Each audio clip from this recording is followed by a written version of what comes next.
साबित किया। आइंस्टीन ने जो साबित किया उसके रिवर्स साबित किया। आइंस्टीन ने ये साबित किया था कि जो प्रकाश हम देखते हैं वो सिर्फ वेव नहीं है, it can also be A particle, जिसको उन्होंने फोटोन कहा।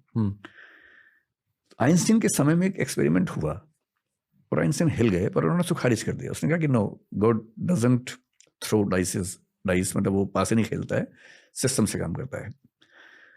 2 एक्सपेरिमेंट्स हुए थे जो उन्होंने खारिज किया आइंस्टीन ने, और अब नोबेल प्राइज मिला है उन्हीं एक्सपेरिमेंट्स को रिवाइज करने वालों को। वो एक्सपेरिमेंट्स क्या कह रहे हैं?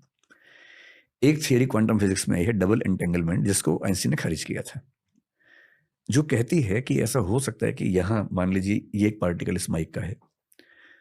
क्वांटम का मतलब सब एटॉमिक, न्यूट्रॉन, प्रोटॉन, इलेक्ट्रॉन, उस लेवल की जो स्टडीज हैं। हो सकता है कि ये पार्टिकल एंटेंगल्ड हो किसी और गैलेक्सी के किसी पार्टिकल के साथ, और एंटेंगल का मतलब है कि अगर ये हल्का सा मूव करेगा तो वो ठीक उसी समय रिवर्स मूव करेगा जी। आइंस्टीन का मानना था कि स्पीड ऑफ लाइट से तेज कुछ नहीं हो सकता, जो कि 3 लाख किलोमीटर पर सेकंड होता है। इसमें क्या हो रहा है कि यहां कुछ मूवमेंट हुआ, वहां मूवमेंट हुआ, और इसके बीच का गैप 50 करोड़ लाइट ईयर भी हो सकता है, और तब भी दोनों एक साथ मूव कर रहे हैं। अगर ऐसा कनेक्शन है तो इसका मतलब है कि लाइट की स्पीड वाली बात खत्म हो गई। मतलब लाइट से भी कुछ या तो ज्यादा तेज है, या उसकी स्पीड हम सोच ही नहीं सकते कितनी तेज है, मन की स्पीड से ज्यादा है, और मन को तो फिजिकल ऑब्जेक्ट नहीं मानते हम उस सेंस में। फिर वो जो प्रकाश की किरण है, जब डबल स्लिट एक्सपेरिमेंट यूज किया गया तो देखा गया कि वो बिहेव करती है अलग अलग, जब उसको देखा जाए और जब ना देखा जाए। अगर आपने एक्सपेरिमेंट किया, डबल स्लिट एक्सपेरिमेंट बोलते हैं, 2 पार्ट्स बांटते हैं, तो देख रहे हैं तो शायद उसका बिहेवियर हो जाता है पार्टिकल वाला, नहीं देखते तो वेव वाला हो जाता है, और जैसे ही उसको ऑब्जर्व करने का इंस्ट्रूमेंट लगता है बिहेवियर चेंज हो जाता है। इसका मतलब जिसको आप भौतिक मान रहे हैं वो इतना भौतिक भी नहीं है।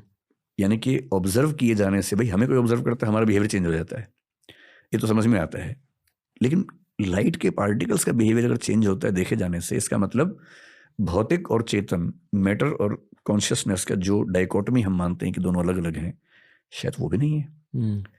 और अगर परसीवर के देखने से रियलिटी चेंज हो रही है तो शायद शंकराचार्य ठीक कह रहे थे। और जो श्रोडिंगर नाम के साइंटिस्ट हुए जो आइंस्टीन के खिलाफ क्वांटम फिजिक्स में खड़े हुए थे, उन्होंने भारतीय दर्शन का तत्वमसी सिद्धांत जो उपनिषद का, उसको फॉलो किया, उस पर लिखा बहुत ज्यादा। क्वांटम फिजिक्स में उनसे बड़े विद्वान दुनिया में नहीं हुए। इसलिए इतने रहस्य हैं कि मुझे नहीं लगता कि हमारे जीते जी कोई अंतिम फैसला हो पाएगा, लेकिन जब भी होगा बहुत इंटरेस्टिंग होगा। शंकराचार्य ने क्या कहा था? शंकराचार्य कह रहे हैं कि सरल भाषा में अगर मैं आपको समझाऊं कि रियलिटी के 3 लेवल्स होते हैं। सबसे नीचे का लेवल प्रतिभास है। जब आप नींद में हैं, सपना देख रहे हैं, वो प्रतिभास है। आप सपने में हैं तो आपको सपना एकदम रियल लग रहा है। सपने में शेर आ गया, आप डर भी रहे हैं, पसीना भी आ रहा है, भाग भी रहे हैं, हाफ भी रहे हैं, गिर भी रहे हैं, चोट भी लग रही है, खून भी बह रहा है, सब कुछ हो रहा है, और आप एकदम उस मोमेंट को जी रहे हैं। अचानक नींद खुल गई, और नींद खुलते समझ में आया कि अरे सब झूठ था। ये व्यवहार की दुनिया है जिसमें हम लोग बैठे हुए हैं। अब शंकर कह रहे हैं कि इंटरेस्टिंग बात है कि इसके बियॉन्ड भी एक दुनिया है। जैसे सपने से निकलते ही समझ में आता है कि सपने में सब झूठ था, वो चेतना से क्रिएट हो रहा था, रियल नहीं था। सपने का शेर, सपने की मेज फिजिकल लग रही थी, पर सपने से निकलते समझ में आया कि वो तो कॉन्शियसनेस ने मेज बनाई थी। वो लकड़ी की कहां थी? लकड़ी की समझ में आ रही थी, पर लकड़ी की नहीं थी, वो तो विचार से बनी हुई थी। अब यहां आप बैठे, मैं बैठा हूं, कुर्सी है, ये माइक है, सब फिजिकल है। हो सकता है कि एक दिन 3rd लेवल पर हम पहुंचे, जिसको शंकराचार्य पारमार्थिक स्तर बोलते हैं, प्रातिभाषिक, व्यावहारिक, पारमार्थिक। और वहां पहुंचते ही समझ में आया कि अरे यार ये भी झूठ था। इसलिए वो बोलते हैं कि सत्य के 3 स्तर हैं, और जब तक वो रेफ्यूट नहीं होता हमें सत्य लगता है। रेफ्यूट होते ही, और रेफ्यूट होने का मतलब नेक्स्ट लेवल पे जाना। नेक्स्ट लेवल ब्रह्म का लेवल है, और वहां जाके समझ में आता है कि जो रियलिटी हम मान रहे थे वो सिर्फ परसेप्शन था। और फिलोसफी में कई लोग ऐसा मानते हैं कि हम जो परसीव करते हैं रियलिटी उतनी ही है, और हमारे परसेप्शन से ही बन रही होती है। There is nothing real as such, reality is what we construct. ये बात पश्चिम में हेगल भी कह रहा है, पश्चिम में कांट भी, कांट तो यहां तक कह रहे हैं कि कप जो है हम जान नहीं सकते कैसा कप है, वी कैन ओनली परसीव। और जो हम परसीव करते हैं सब एक जैसा, that is phenomena, that is not noumena. Noumena is the ultimate reality, the cup in itself is noumena, the cup how we perceive is phenomena. तो हमारी बहुत लिमिटेशंस हैं। हम इस दुनिया को जितना समझने का दावा करते हैं, हम धेला भर नहीं समझते दुनिया को, और दुनिया के बियॉन्ड भगवान को समझ लेंगे, ये तो बहुत बड़ी बात हो गई। मुझे लगता है कि हम लोग बहुत छोटे हैं। और उसको समझने का दावा करना ठीक नहीं है, समझने की कोशिश करना ठीक है, और वो कोशिश इस उम्र में सफल नहीं होगी ये मान के, और इस चीज़ से सुकून में रहना कि ठीक है हम कोशिश कर रहे हैं, नहीं होगा तो नहीं होगा, इसमें क्यों बेचैन होना है कि जिस चीज़ का ज्ञान हो ही नहीं सकता उसके मामले में ये सुकून काफ़ी है कि मैंने ज्ञान की कोशिश तो की, और मैंने बिना जाने किसी झूठी बात को स्वीकार तो नहीं किया। जब सारी दुनिया एक चीज़ को फॉलो करके पीछे दौड़ रही थी, मैं कम से कम रुक गया कि तब तक नहीं मानूंगा जब तक भरोसे के लायक जानकारी ना हो जाए।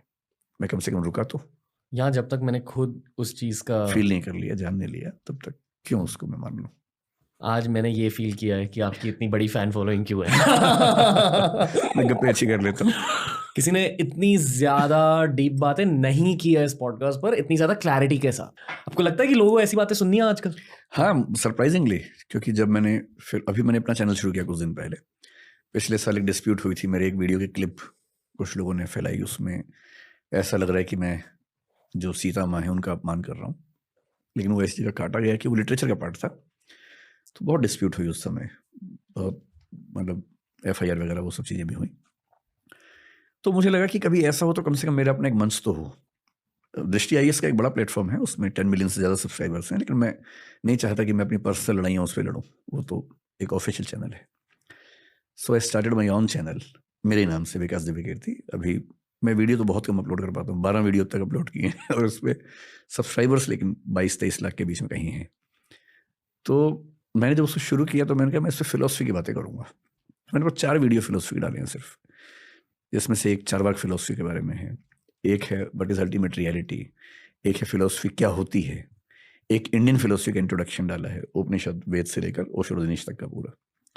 मेरा ख्याल था कि इन विषयों को कौन सुनना चाहेगा, तो मैंने अज्यूम किया था कि 1-2 लाख लोग उसको शायद देखेंगे, और लेकिन सरप्राइजिंगली वो वीडियोस करीब 50 लाख 45 लाख लोगों ने देखे हैं और डिमांड कर रहे हैं कि और बनाओ वीडियो। अब मुझे टाइम 1-2 महीने से नहीं मिल पा रहा, मैं बहुत बिजी चल रहा हूँ क्लासेस वगैरह में। So maybe in next 1.5 months my batches will be over and then I'll restart with the channel. कब स्टार्ट कर रहे हो? क्या? The Vikas Divyakirti show. मतलब आप चाह रहे हैं कि मैं पॉडकास्ट शुरू करूं अपना? जी। हाँ तो कर देंगे जल्दी। और आपको एक कॉन्वर्सेशनल पॉडकास्ट करना है। हाँ, मैं फिर वही करूंगा, बातचीत करूंगा, जहां आप मतलब खुल के एकदम एक्सपेंसिवली, टाइम लिमिट के बिना हर हफ्ते एक एपिसोड आप रिलीज कर दो तो पूरा देश देखेगा। टाइम की बड़ी किल्लत रहती है, लेकिन मैं कोशिश करूंगा, जरूर करूंगा। मतलब पहली बार सुझाव मिला तो सीरियसली इसको लेता हूँ, क्योंकि फॉर द पॉडकास्टर जो आप बनोगे अभी, ये एक बहुत, एटलीस्ट फॉर मी, मैं खुद के पर्सपेक्टिव से बता, बहुत एवोल्यूशनरी प्रोसेस होता है, क्योंकि आपको चैलेंज किया जाता है हर हफ्ते में एक बार। कोई अच्छा गेस्ट आपको चैलेंज करे, जैसे कि आज आपने मुझे चैलेंज किया।